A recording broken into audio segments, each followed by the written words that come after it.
Gleaning for the World started in 1998 for the purpose of trying to help people that are living in poverty. I've had the opportunity, if you want to call it that, to actually be in numerous countries and to see levels of poverty, the way people are living, that is beyond comprehension. There's, in many cases, very little medical care. I've seen children that had not had anything to eat for 2 to 3 days. Women living in deplorable conditions. And we have tried to place around 3,400 tractor trailer loads of supplies into poverty so that we can help the people transition their lives, as well as give missionaries the opportunity to share the gospel of Christ with them.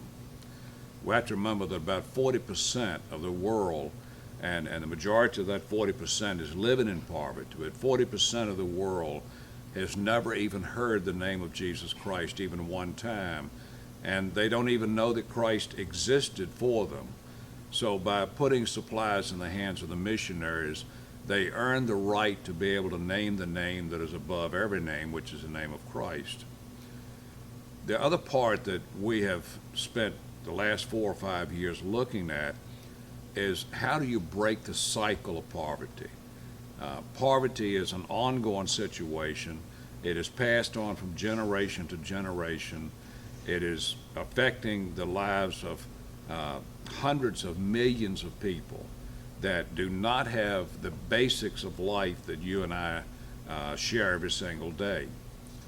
When we began looking at it, one of the things that we began asking is how, in particular, can we help women? Women that have not finished their high school education are going to live in poverty. So it's an ongoing cycle that is literally created when women do not have the opportunity for an education.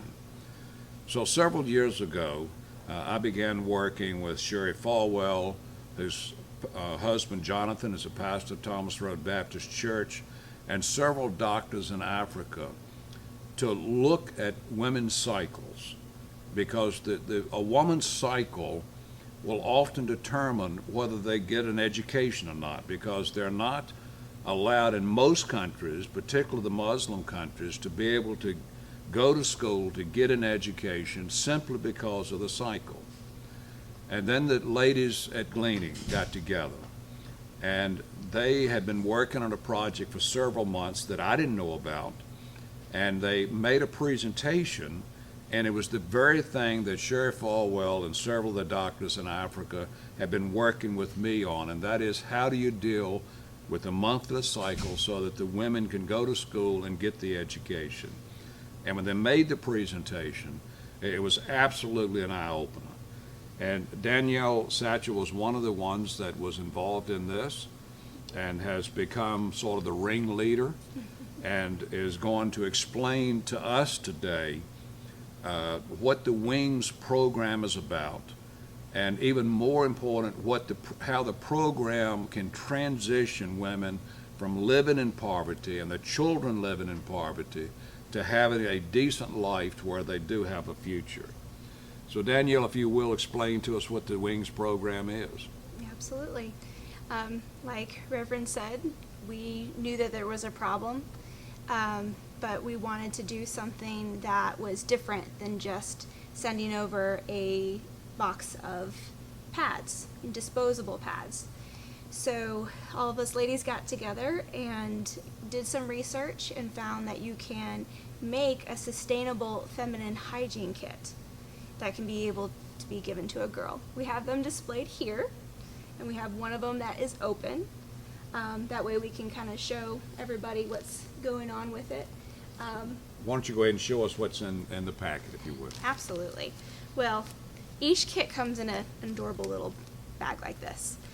Handmade by most of our churches, which is very nice, and these are donated to us. But inside of the kit is a couple things. We have 2 shields that is designed just to look like a maxi pad, but inside is a PUL moisture barrier fabric so that the girl will not soil her clothes. It will keep her clothes from getting soiled. So it'll come with 2 of these shields, hand sewn by our volunteers in each kit. And then what goes inside of the shields are these inserts. They're designed to look like a little washcloth so she can hang it outside to dry, and not have to worry so much about taboo. There's a lot of taboo in other countries. Girls and women are afraid to hang their items outside to dry. So something like this looks like a washcloth. It goes inside of the pad. It has 8 of them, so she can use as many as she needs. It goes inside for the absorbent part. So each kit comes with 8 of the liners and 2 of the shields. Now these are rewashable, so she can use it and then she can wash it and reuse it again. Also, what comes into the kit are 2 pair of underwear, so she can attach the pad to it, 2 washcloths, so she can wash herself and the items, a couple of clothespins, and Ziploc bags. Ziploc bags so she can put her soiled items in one bag and then wash with the other, or maybe even carry water. We've heard some stories about that too. So something as simple as the liner that you're talking about, being able to hang that out, that in itself adds integrity and dignity to the woman does. during her cycle. Absolutely, absolutely. We also have included an encouraging note from a volunteer. We like to be able to have one woman here who can say something to a young girl or woman, giving her encouragement. And we also have an education that goes along with each kit to be able to show the girls how to use it. Now, the neat thing about the Wings kit is that it's designed to last up to 3 years. That can be a huge difference for a girl Why? because she can stay in school. She can stay at work for up to 3 years. There's one woman who might receive a pack of maxi pads.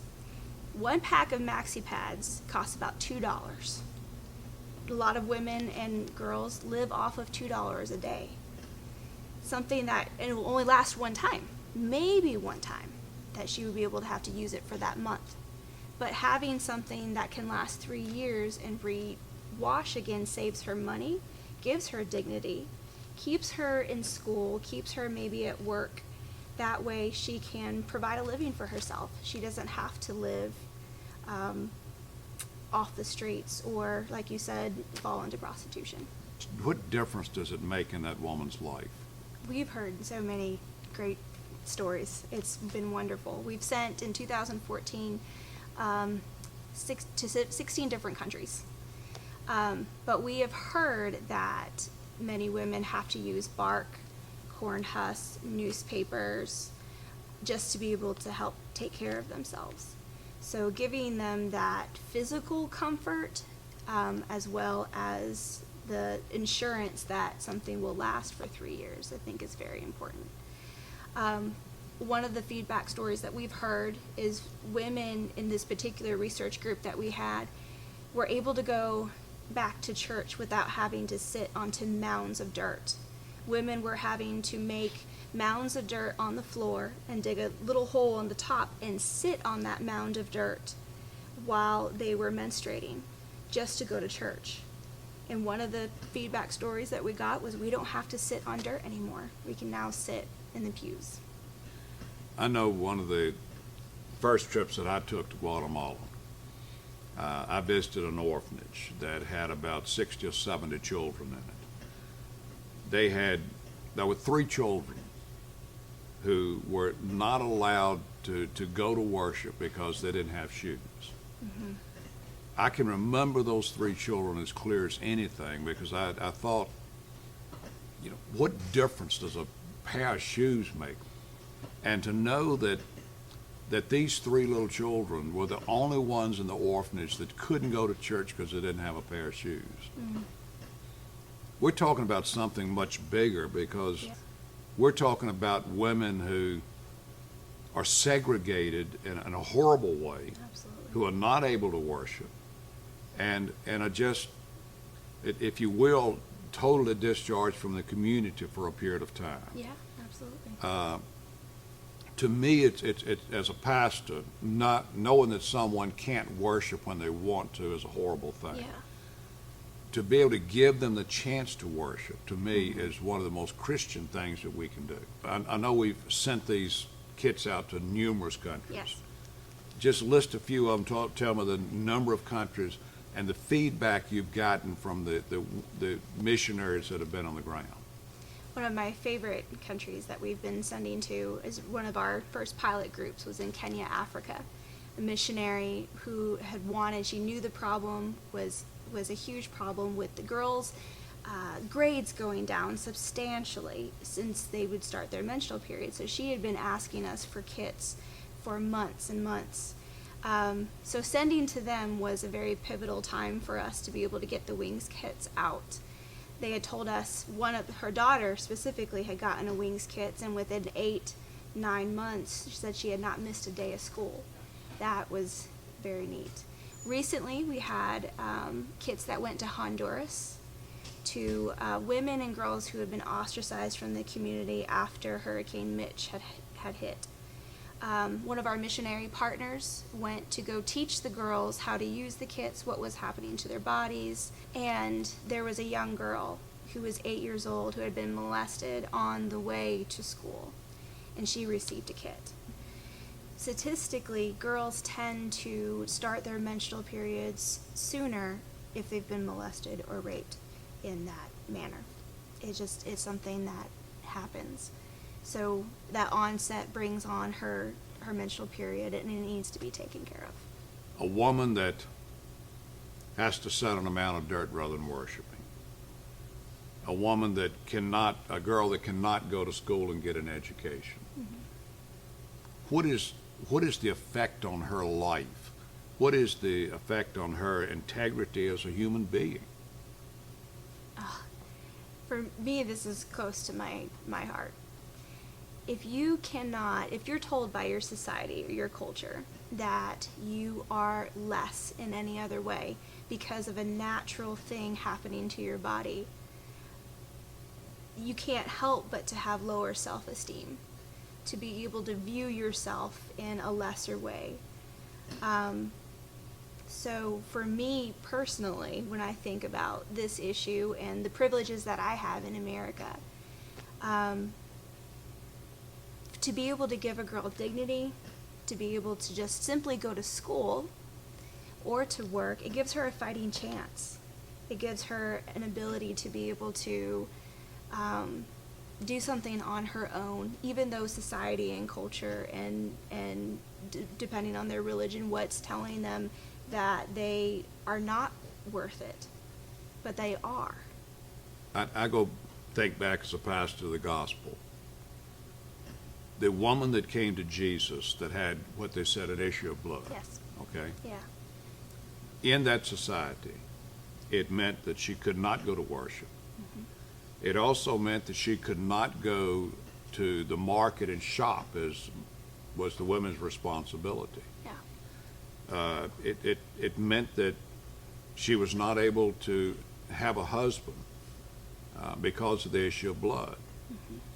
And I've researched it and been very interested in the story because it says that the woman caught a hold to the stole, not the robe that Jesus would wear on the outside, but the stole.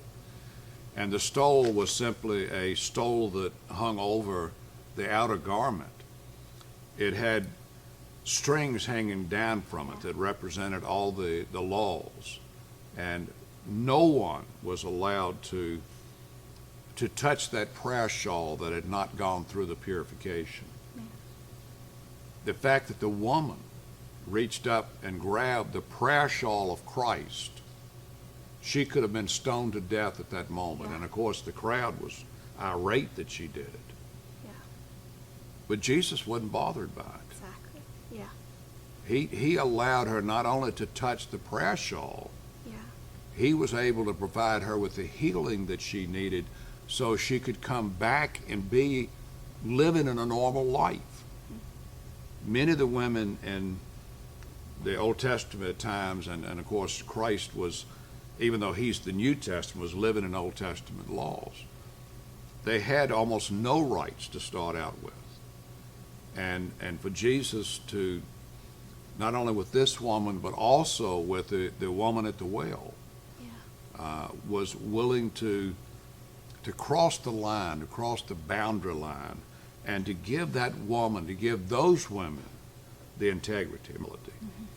So in the Christian gospel, we see numerous instances where Jesus went beyond anything that was culturally acceptable. Yes.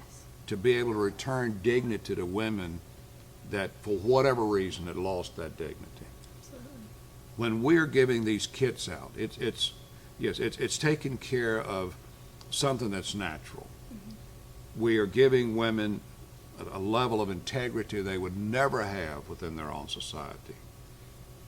But I think even more than that, the ones that are giving the kit out, and I've seen the pictures of the women that have gathered at the clinic that were being given the kits. Yes. Spiritually, from a Christian perspective, what are we saying to those women? You're worth it, and God loves you. Jesus loves you. Even if they can't say that out loud.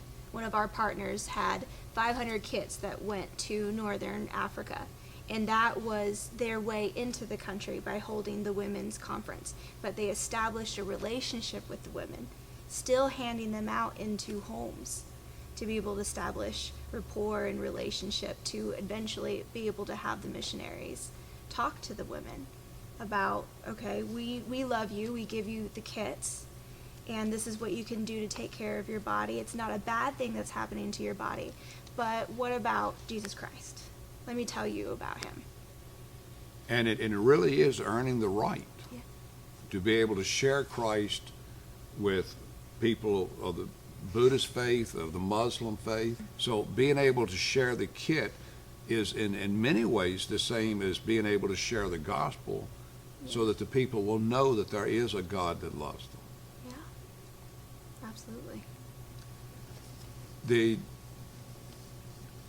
I know recently there was a church that I pastored back in the 80s, Evangelical United Methodist Church in Elkton, Virginia. They came in and some of the women worked on the kids. Yes. I have been following them and had a chance to meet with several of them since then.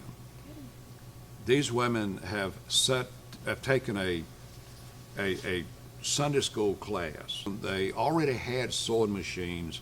Yep. They were able to get the cloth. They are now having one night a week. Yep. It started out with 4 or 5 women. They have gotten off Facebook, and at times they're having 20 to 30 women a week. That's great. That are coming in to sew and to make these kits for us, Yeah. because they know that it is evangelism at its best. It also gives the women a chance to spend time together Absolutely. Yeah. and be able to, they learn from each other. One of the things that really tickled me when I was talking to one of the younger ladies is she said, we've gotten away from the opportunity of sitting down with our elders and to listen to their stories and to listen about how to parent better, how to be a better wife, how to be a better Christian. And she said that is taking place while we're sewing the kits. Yeah, absolutely. So realizing that we're talking to leaders of women groups and churches, we're talking to pastors, how can the churches across the United States be involved in this? We have a lot of opportunities for people to be able to be involved, especially women groups. You don't have to sew to be able to be involved. That's the number one question I tend to get from women. I don't sew. There's lots of ways to be involved. One of them is like the church that you were talking about. A lot of churches have a room where they can set aside, maybe get a couple sewing machines, a serger, and they can take on the entire project if they would like. I have about 3 churches that do that. But there are also smaller ways that you can get involved. One of them is writing the encouraging notes to the women. Some women write letters, some women write verses, so we can send them into the kits. You can come here to volunteer at Gleaning for the World. We'll provide the fabric if you come here to the warehouse. We also have patterns so that we can give to women who may want to sew at home. They may want to do the bags, the shields, or the liners, or do all of them. We can send you a pattern to be able to sew. other opportunities or fundraising opportunities to be able to help us be able to do little fundraisers for the kits. Some of our business groups have done that in the past, where they'll sell carnations or sell Mother's Day cards. And then, of course, sponsoring a girl for about $15 will make one kit. Now, that's something I didn't touch on much, but you can buy these offline, but they're $80 a pop. We can make them for less than about $15 because we have volunteers that make them. Mm-hmm. So there's lots of ways to be involved. I've even had research volunteers who'll research specific parts of the world to help us on statistics, different things like that. Dude, let's say a carnation costs $2. Quite honestly, I don't know what it costs, but I'm going to say $2.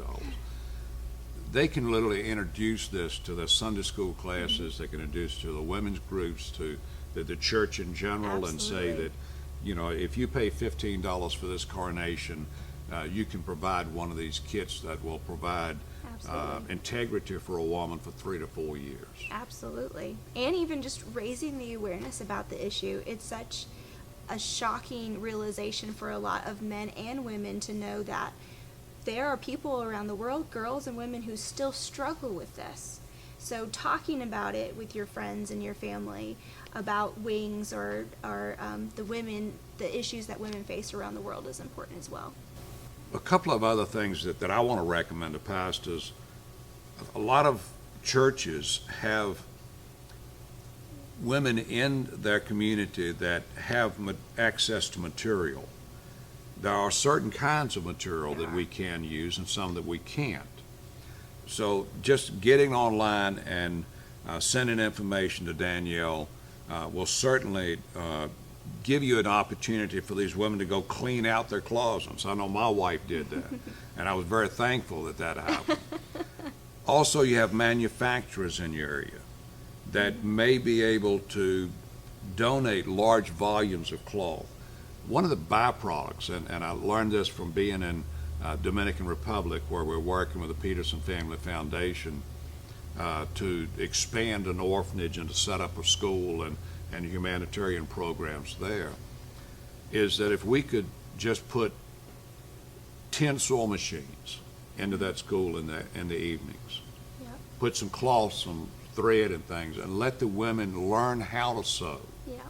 That we could take a woman and teach her how to make clothes for her own children and make clothes that she could sell so that she would have an income. Absolutely. To be able to feed her children.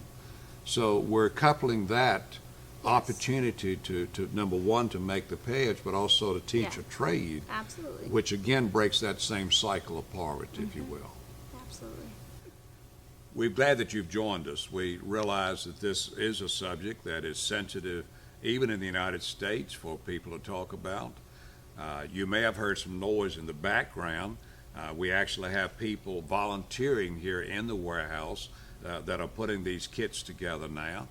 And we're realizing that this is one of the greatest opportunities that we have to provide the integrity and the dignity that women deserve, and to give them an opportunity to break this cycle of poverty. It also gives us a chance to share the gospel and to make a difference. You can contact Gleaning for the World. If you go on our website, just Google Gleaning for the World and we will come up at gftw.org. You can send questions in at info@gftw.org, and Danielle and the ladies that work here at Gleaning for the World will be able to respond to you. There are many, many ways that a church can be involved in this program in your own community, manufacturing, making these kits. I think if we had 1 million of these kits, which we obviously don't, but if we had 1 million of these kits, we could place them tomorrow. Yep. That's how much the need is there. So absolutely. We want to invite you to support it financially. Your church simply may be able to do what we're talking about with the carnations, and either that or pink ribbons, and be able to sell them and be able to send the money to where we can produce more kits. There are many ways you can get involved. The key is help us provide the integrity, the dignity, and the gospel to these people that are in need. God bless you, and we look forward to being together soon.